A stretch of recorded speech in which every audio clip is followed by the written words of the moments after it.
Thanks for joining us on Arirang News. I'm Kim Dami in Seoul. South Korea clinched more than 100,000 jobs for the second straight month in August. But jobs in construction dropped by the largest figure ever. And there was a rise in the number of those who took breaks because of the heat wave. The South Korean government has activated a special emergency care period to make sure emergency medical services are available and accessible to all for the upcoming Chuseok holiday. Pay will also be increased for medical staff who will fill the gaps at hospitals struggling to operate due to staffing shortages. And over in the U.S., Vice President Kamala Harris and former President Donald Trump clashed on their sharply contrasting visions for their country, from economy to abortion, at their first ever face-to-face on the debate stage. South Korea's job market continues to grow, with employment numbers rising for the second consecutive month. However, there are indications of a cooling trend, particularly in key sectors like construction. Our Moon Hae-ryun has the details. Job growth in South Korea continued in August, but at a slower pace compared to earlier in 2024, primarily due to a slowdown in the construction sector. Data from Statistics Korea on Wednesday shows that there were just under 28.9 million people in employment last month, up 123,000 from the same month last year. This represents the second consecutive month of year-on-year job growth exceeding 100,000, following a more subdued pace in May and June. While the overall job market remains resilient, the pace of job creation has slowed considerably compared to earlier in the year when job growth exceeded 300,000. A breakdown of the data reveals a mixed bag of results across different industries. While the information and communications sector added jobs, the construction sector experienced a significant decline with 84,000 fewer jobs. The number of jobs in construction has fallen for 4 months straight. This is largely due to weakening construction industry, especially in general construction. Another key factor that played into the decline in construction jobs is thought to be the heat wave in August, with the country experiencing one of the hottest summers on record.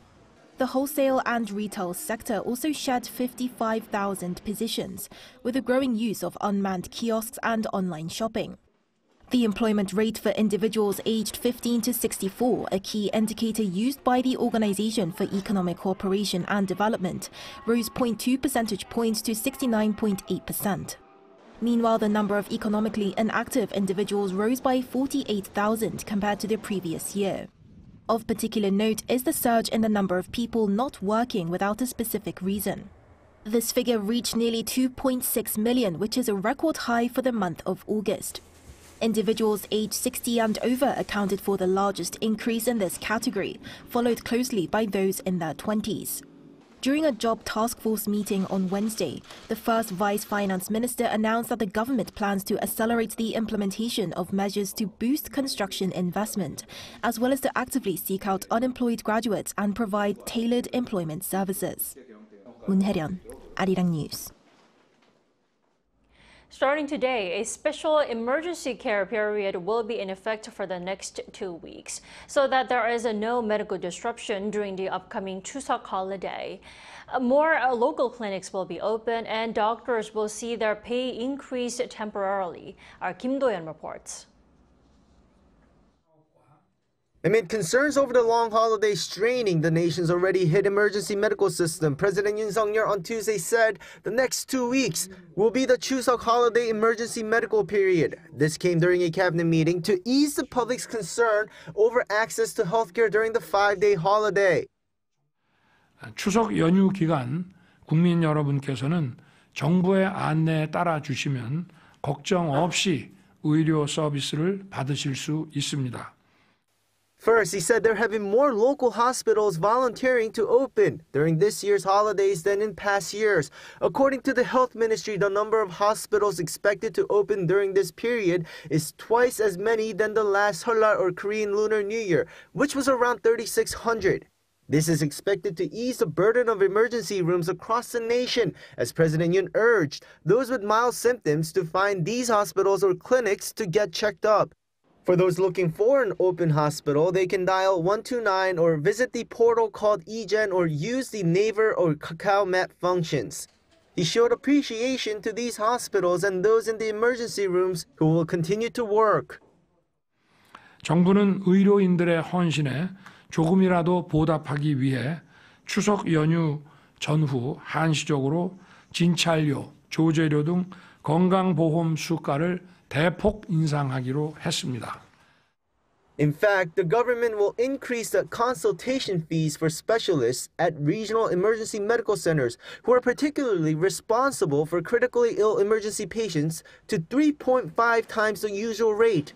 In addition, to reinforce the insufficient workforce, the government will prioritize the deployment of available personnel such as military doctors, public health doctors, and medical support nurses. According to the top office, the finance minister reiterated during the meeting that 3.7 billion Korean won, or around $2.7 million will be put in to make sure more medical staff could be deployed. As he wrapped up, the president didn't forget to thank those who would not be traveling to their hometowns due to their duties, such as soldiers, firefighters, police officers, and emergency medical workers. He called them the true heroes that uphold the society. Kim Do-yeon, Arirang News. Also ahead of the Chuseok holiday, South Korean authorities have rolled up their sleeves to make sure prices of rice and beef are under control. Now, the plan includes controlling the supply and modernizing domestic beef production. Our Lee Si-hu has more. As we face one of the biggest holidays here in South Korea, perhaps a major concern for many is the price of groceries.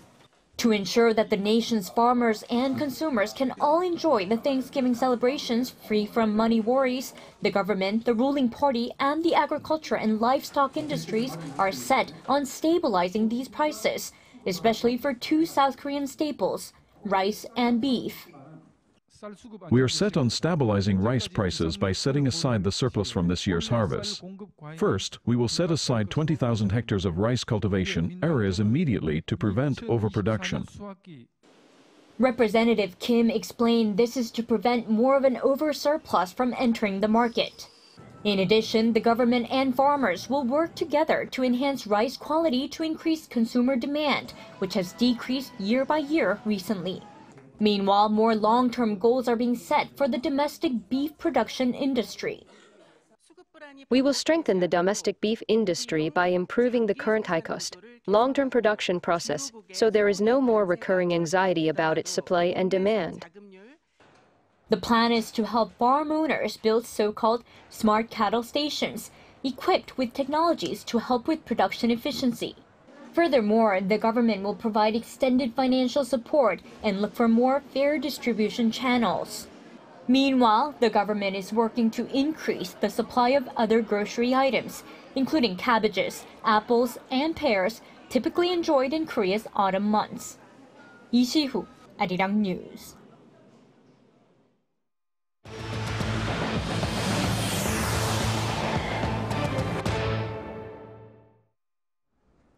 U.S. Democratic nominee Kamala Harris and Republican nominee Donald Trump showed off their starkly different thoughts and visions for the U.S.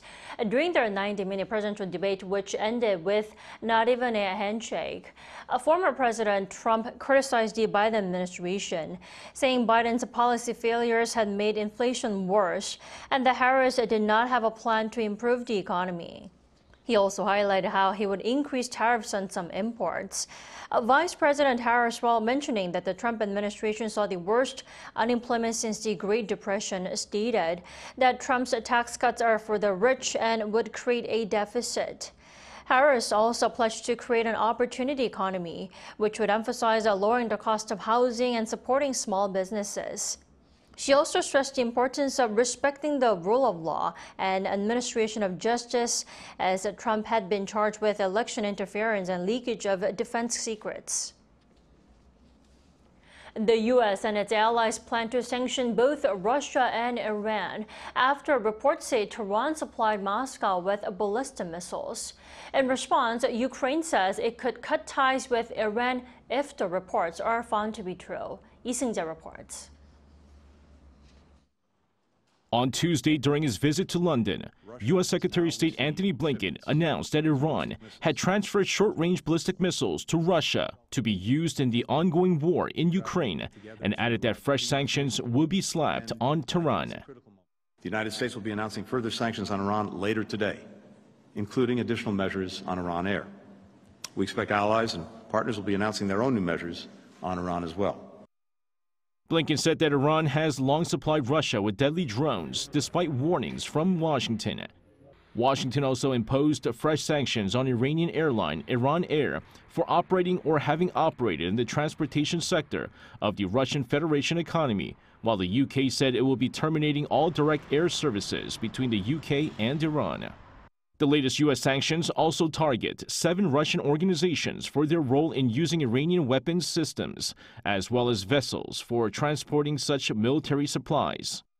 The EU's top envoy Josep Borrell also vowed a strong response and said a set of measures had been proposed to EU member states to sanction Iran. Meanwhile, Ukraine said Tuesday that it could cut ties with Iran if ballistic missiles supplied by Tehran to Moscow are used to attack Ukraine. It further denounced such delivery of weapons as unacceptable. Kyiv stressed that armed support from Iran would have devastating consequences for its bilateral ties if the missile supplies were confirmed. Ukraine had previously downgraded its bilateral ties with Iran in 2022 after Tehran supplied attack drones to Russia. The Russian military has since used the drones for long-range attacks. Lee Seung-jae, Arirang News. The Israeli military has released footage of the tunnel where hostages killed by Hamas last month were found. Meanwhile, the Gaza Health Ministry announced that an Israeli airstrike on Tuesday killed 19 people. Our Choi Soo-hyung reports. On Tuesday local time, the Israel Defense Forces released a video showing the inside of a tunnel in Gaza where 6 hostages killed by the Palestinian militant group Hamas were found. IDF spokesperson Daniel Hagari himself entered the tunnel's entrance next to walls painted with Disney characters like Mickey Mouse and Snow White. He climbed down a ladder to a tunnel 120 meters long. The tunnel is not tall enough for a person to stand straight without bending and is so narrow that only one person can pass through at a time. The IDF reported that it found the bodies of 6 people in the tunnel, including Hush Goldball-Polin, Alex Lemonov, and Kamil Gad on August 31st, and that they had been executed on the 29th. Where you cannot stand. And they survived. But they were murdered by terrorists, and we will keep on doing everything we can. Everything to bring back home all the hostages. Meanwhile, the Hamas-run Gaza Health Ministry said that 19 people died in an Israeli airstrike on Tuesday on the Al-Mawash refugee camp and humanitarian zone. The Israeli military said the attacks were aimed at targeting a number of senior Hamas terrorists. They disputed the Hamas-run Civil Defense Authority's report of an initial death toll of 40 bodies. The Gaza Health Ministry said that 19 bodies were taken to the hospital and 22 were vaporized in the explosion.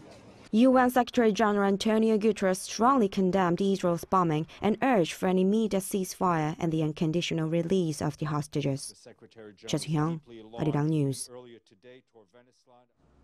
As a result of 2 landmark legal cases, the world's 2 largest tech companies, Apple and Google, have both lost their years-long challenge against the European Union's top court, resulting in payouts worth billions of dollars. Yoon reports.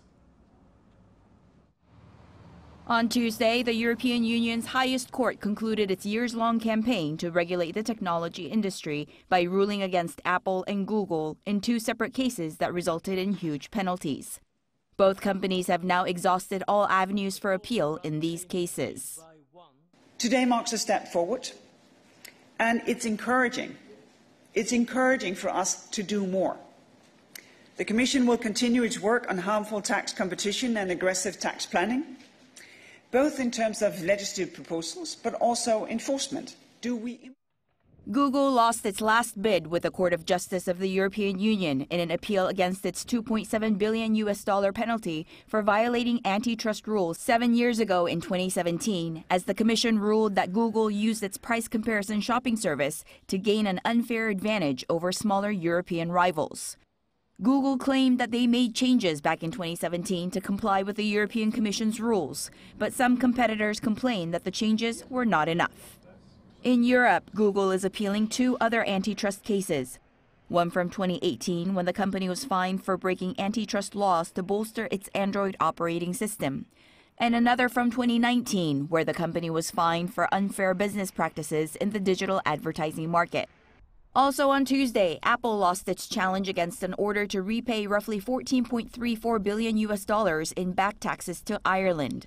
Back in 2016, the European Commission ordered Apple to pay back taxes to Ireland, as regulators determined that Apple had struck illegal dealings with the Irish government that allowed the company to pay virtually nothing in taxes, as low as 0.005%.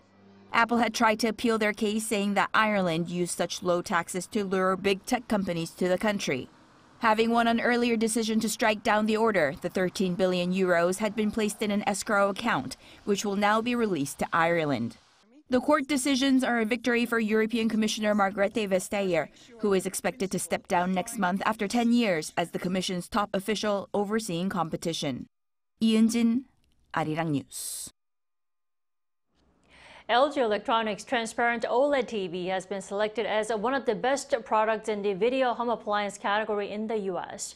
According to industry sources on Wednesday, the LG Signature OLED T won the top award in the Best Designer Display category at the CEDIA Expo 2024, a video home appliance exhibition held in Denver, Colorado. The exhibition's official partner, CE Pro, selects the most innovative products at the expo each year. The LG Signature OLED T is a 77-inch transparent OLED TV that supports a 4K resolution and was first unveiled at CES 2024 in January. The product received high praise for its clear picture quality, as well as its ability to provide a customized viewing experience. The South Korean national football team got back to winning ways on Tuesday, beating Oman by 3-1. The team's second match of the 2026 North and Central America FIFA World Cup Asian qualifiers took place in Muscat, the capital of Oman. Son Heung-min and Ju Min-gyu each scored goals, following Hwang Hee-chan's opening goal for the South Korean team. Now, Son played a big role, also getting 2 assists as he led the team to victory. It was the first win since head coach Hong Myung-bo took charge of the national team for a second time. South Korea tied its first Group B match last week against Palestine. It will also face Iraq, Jordan, and Kuwait in Group B.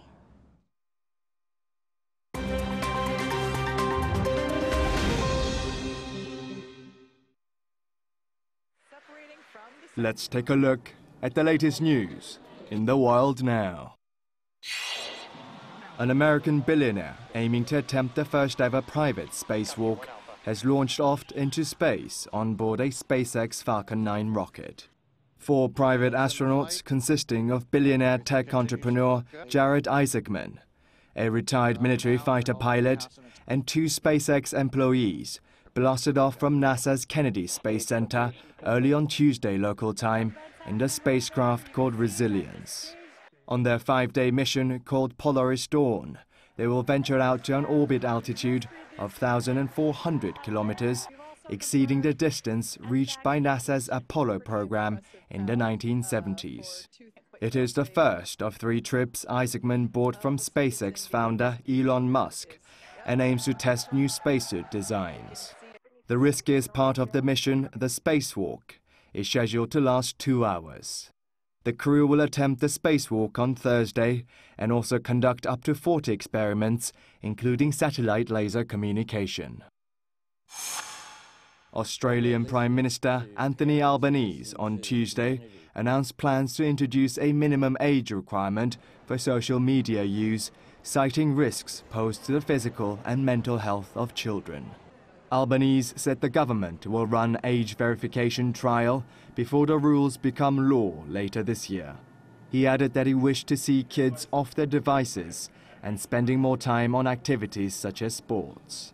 The law, if enacted, would make Australia one of the first countries in the world to impose age restrictions on social media.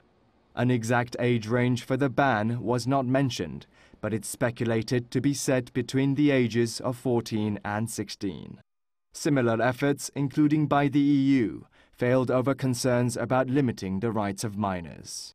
According to government data, Australia has one of the world's largest online populations, with some 80% of people on social media.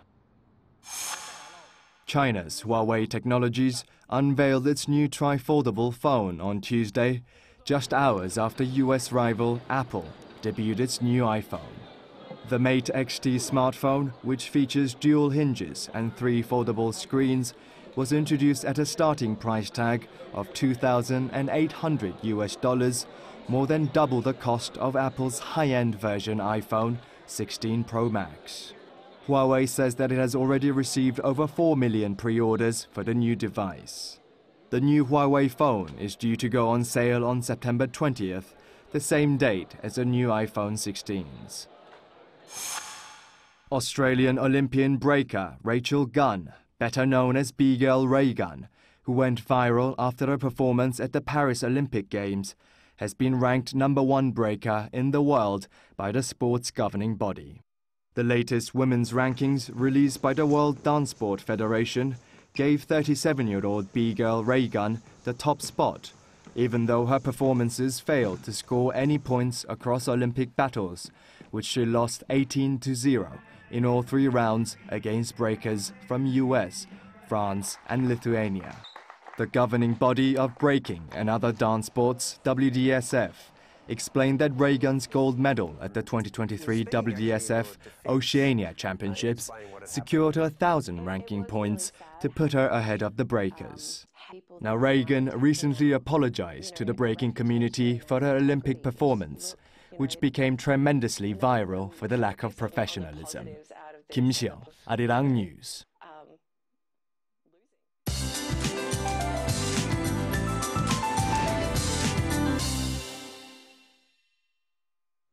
Good afternoon.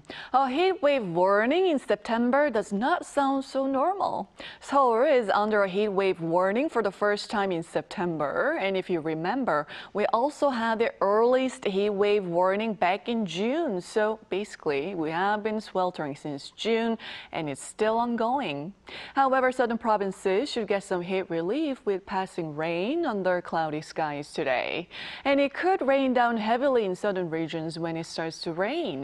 Meanwhile, east of Gangwon-do and Jeju could see showers from the afternoon, so please keep an umbrella handy all day today. The capital is forecast to see passing rain around midnight. And this afternoon, Seoul and Daejeon will be topping out at 35 degrees, Gwangju at 30 degrees.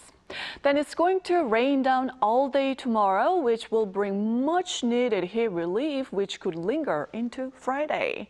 But it's going to be a summer-like Chuseok holiday this year, with highs in the 30s in many parts of Korea. Now that's Korea for you, and here's a look at the international weather conditions.